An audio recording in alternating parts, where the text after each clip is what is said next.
Hello and welcome back to the PowerShell 10th anniversary celebration event. Loads of cool content so far, loads more to come. Hopefully you found the last session really useful on Azure Automation. If you've never used it before but you're heavily invested in PowerShell, it's certainly a very complementary tool within your portfolio that can really start to automate hybrid infrastructure, so not just on-prem stuff but stuff in Azure as well, as the name would suggest, Azure Automation. So thanks to Jenny for giving us a good overview there. And as we said earlier, all the stuff will be recorded. It's all going to be available on demand on channel9.msdn.com. And that is also the location where you can get in touch with us via your questions. So head over there, channel9.msdn.com.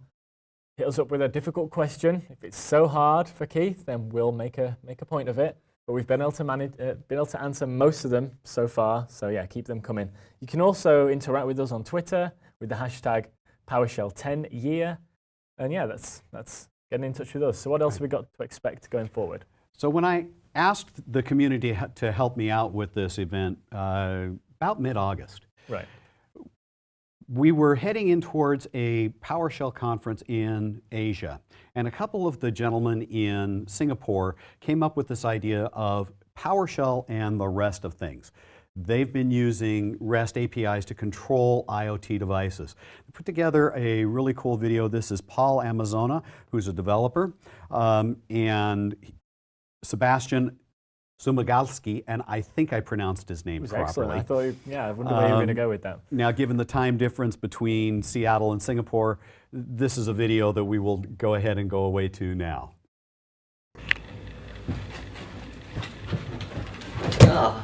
Hello everyone, my name is Sebastian. Welcome to PowerShell conference, Singapore.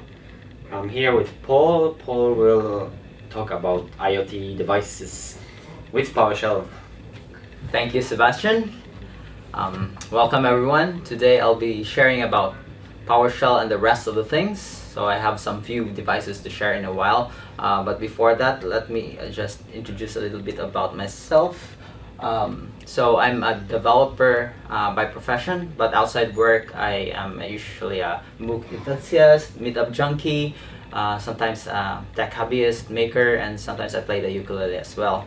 So 2 weeks ago I had a session or a hackathon with Singapore Airlines, and then just last weekend we had a Sabre hackathon, and we got the sort of grand prize for that. And sometimes I do involve myself with exhibits, sharing to the public on my robotics hobby and experiments. And then I usually talk about Microsoft, PowerShell, Microsoft Band, and anything Microsoft related technologies. So I'm very passionate in that area. So the other day, people were discussing on PowerShell on IoT, right? Like they were sort of discussing on the application of PowerShell in containers. How do you manage servers? But where is PowerShell in the IoT space? So someone asked that yesterday, and then of course we have like WinIoT for Raspberry Pi, but we know also that in the Raspbian OS, PowerShell is not there yet, because of course we need to wait for .NET Core to be supported, and then we pull in the PowerShell core. So for now, what do we do, right? Does that mean that we cannot our realm or our reach for IoT is that limited when we use PowerShell? Is that the case? That's what I want to explore also, or to share to you also this session, because in PowerShell there is this interesting commandlet that sort of opens the Pandora's box, or shall we say, to lots of possibilities, and that is invoke REST method. Have you used it, Sebastian, before? No, I did not actually. This is very interesting. What's your favorite commandlet in PowerShell? I play a lot with AD, so maybe the AD commands. That's cool. That's cool. On my side, because I came from the developer background, I mostly deal with like sort of automation stuff, the usual like get processes, and one of them, which I really like, is invoke REST method, because I mentioned about hackathons a while ago, right? So hackathons mostly during the event, they give you APIs, mostly REST APIs, and then it's up for you to grasp the data, manage the data, and then turn it into something interesting. So that's what I of like the invoke REST method for this matter, because thinking of this is it opens PowerShell to a whole new world of interesting things. Like you can call a REST API from Twitter. It can leverage the Internet of Things in that matter. But how do we do that in reality, right? I'm talking about like invoke REST method. It's just one method, but what's really the importance of this, right? I have a few devices here that I'd like to share with you. With this simple commandlet, I'm able to connect to various other devices, which extends the functionality of PowerShell, not only in managing of servers, not only in managing of containers, but also to automate other stuff.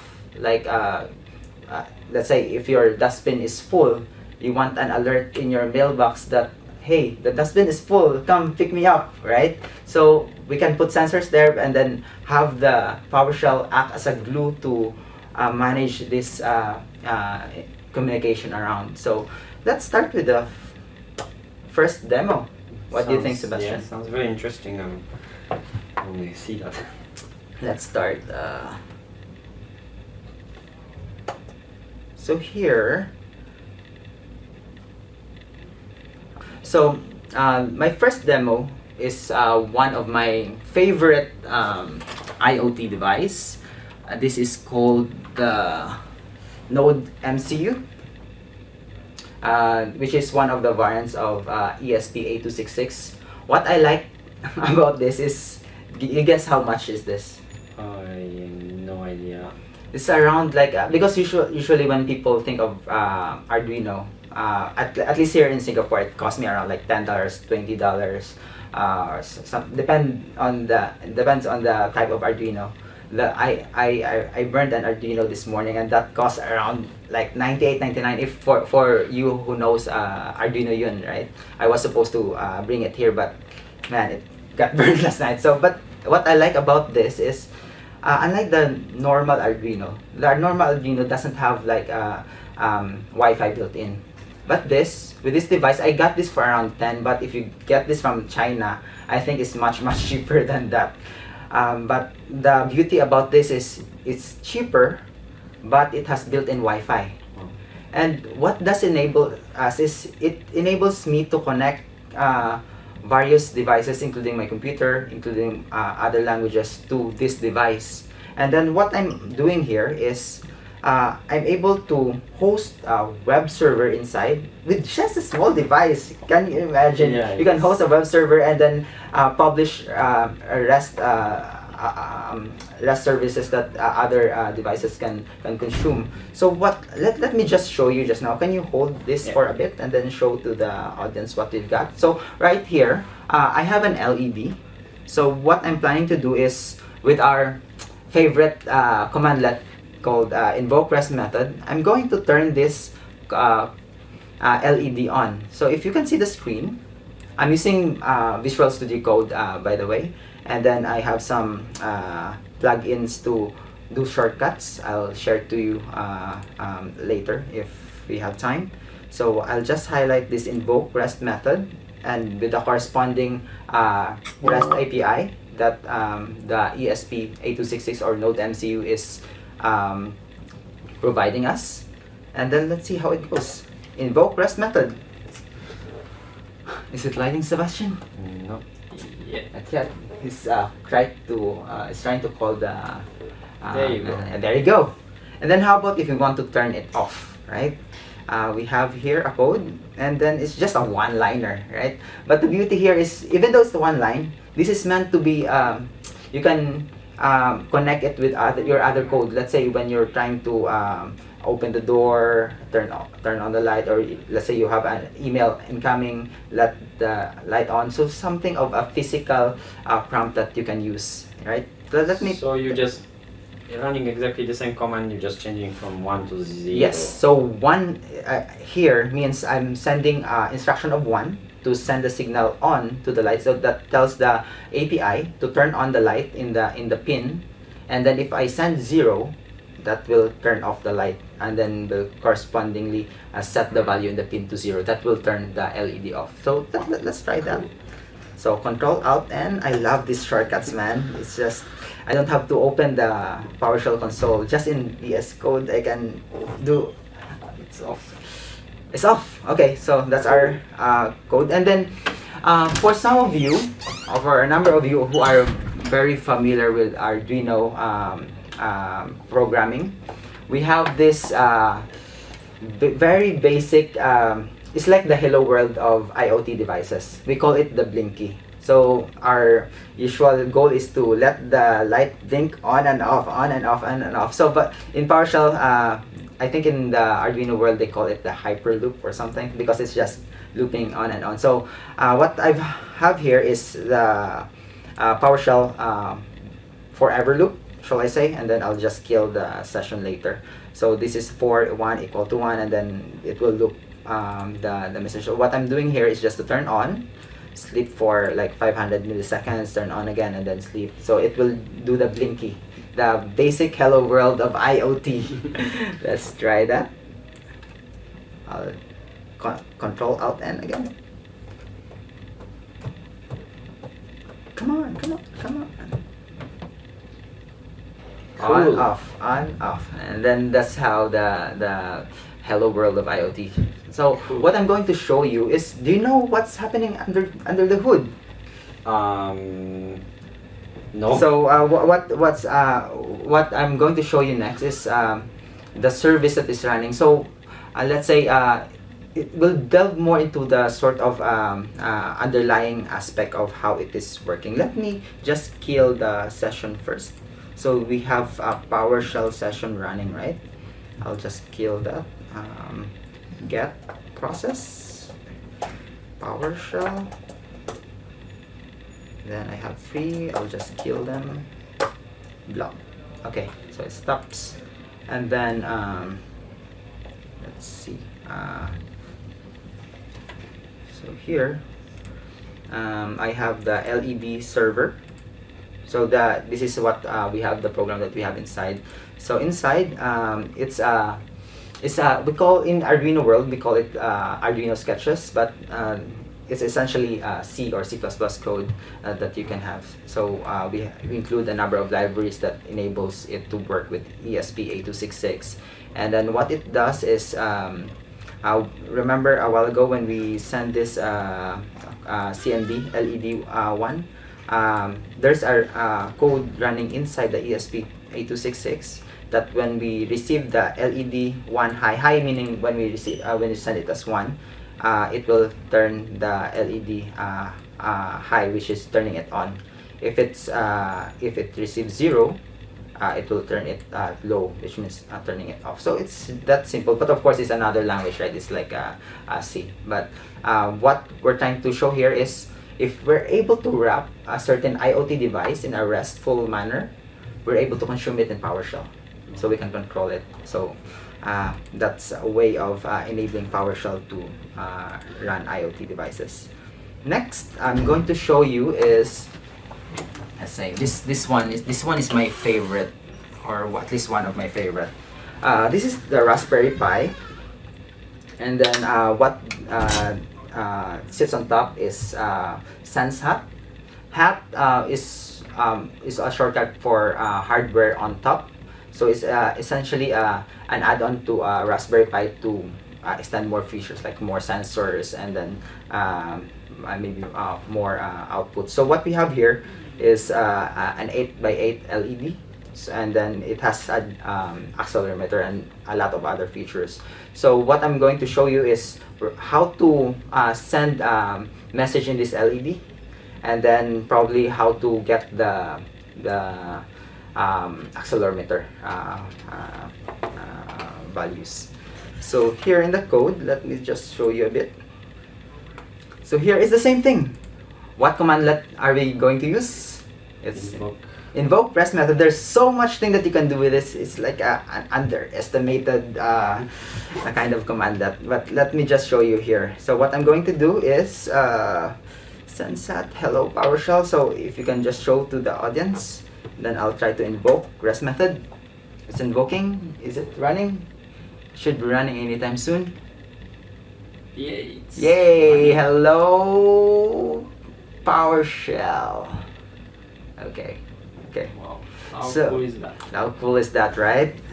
Awesome. And then the next one is we want to know that this sensat, it has a accelerometer. That means if you tilt it forward, it has another value. Tilt it backward, so you can use this for controlling remote control cars or some other things that you want. So what I have here, I have another loop, a for loop. What I'm doing is I'm accessing the accelerometer using invoke REST method still, and then getting the results. From the results, I have the x, y, z, which is the values for the accelerometer, and then I'll just loop it. So what I'll do is I'll just invoke that, Control Alt N. It should appear underneath. So this is our console in VS Code. So here you can see the x, y, and z. Do you want to tilt it forward? Can you see if there's a change in x? Yes. So if you so currently it's moving to 0. If you tilt forward, it's going to forward like this. Yeah. Oh, it's still 0. 0.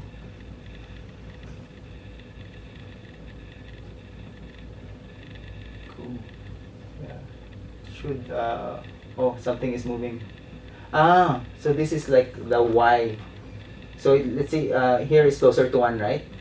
So if I do this, see it moves down. Yeah, so this is the y. This is the x. So if you move this, it's move closer to 1. And then if I move a little bit left, it goes to 0. Here currently is 1. What happens if we put it over the top? Should be minus. Yes, minus. Yeah, so you can use this for I use it for controlling remote control cars, for that matter. So let me just close it for sure.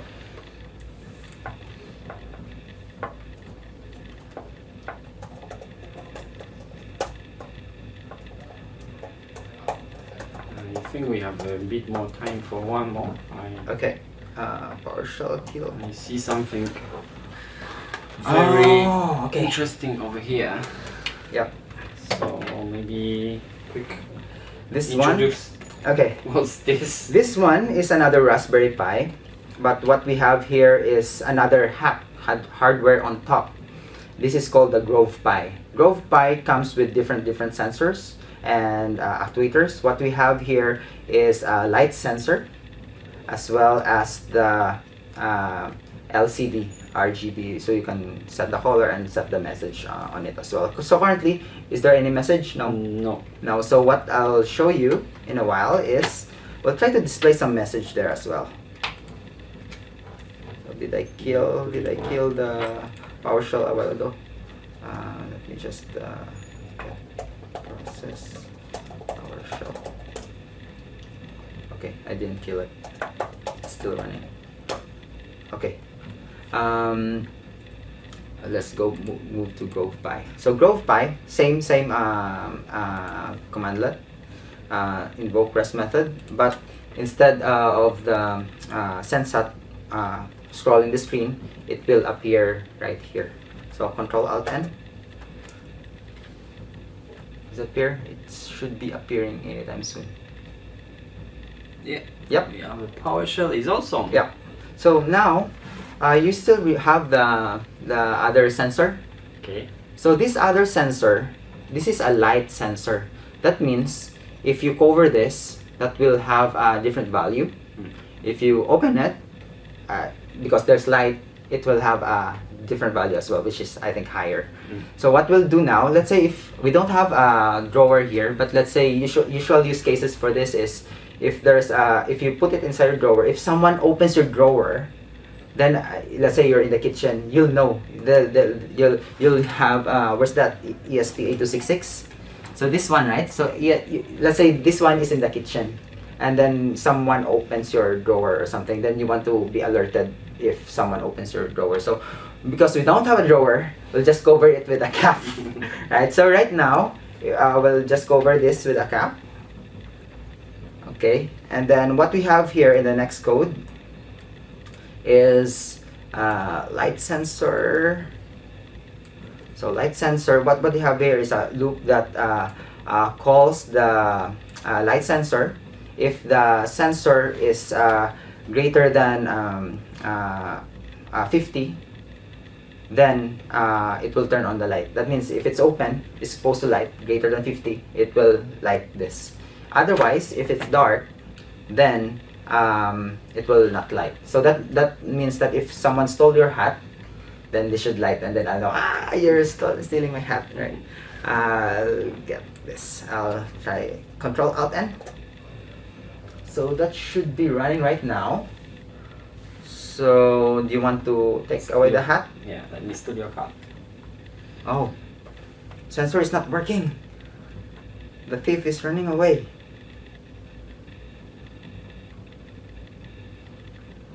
Oh, I know what's happening. I know what's happening. I'm run too fast. Yeah, because currently I'm using a different IP address. Let me just kill. Just kill the PowerShell.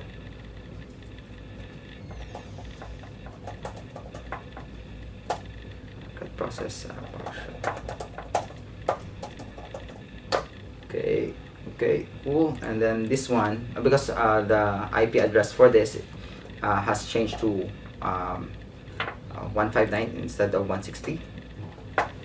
That's the reason why. Let's just quickly check. The node MCU is 159. Okay, Grove Pi 159, and then light sensor. Okay, let's start again. Control Alt N. Running. Let's say here. So we have the sensor. Take away the cup. Oh, Yay. you're caught. And then cover it again. Cover it again. This should. Okay, yay. So it's, so there are multiple things that you can use for this, right? Back to the sort of demo that we have. Let's quickly wrap this up. So if we can show this thing on the other side. So what I'm trying to share is, even though we have this small invoke REST method, right? It opens to a lot of things. Whenever I think of PowerShell, even back in the days, I always think of automation. PowerShell is very, very powerful when you automate stuff. We automate a lot of stuff in SQL Server, management of container servers, and even in the releases. But why limit your automation power in the servers or in the files, right?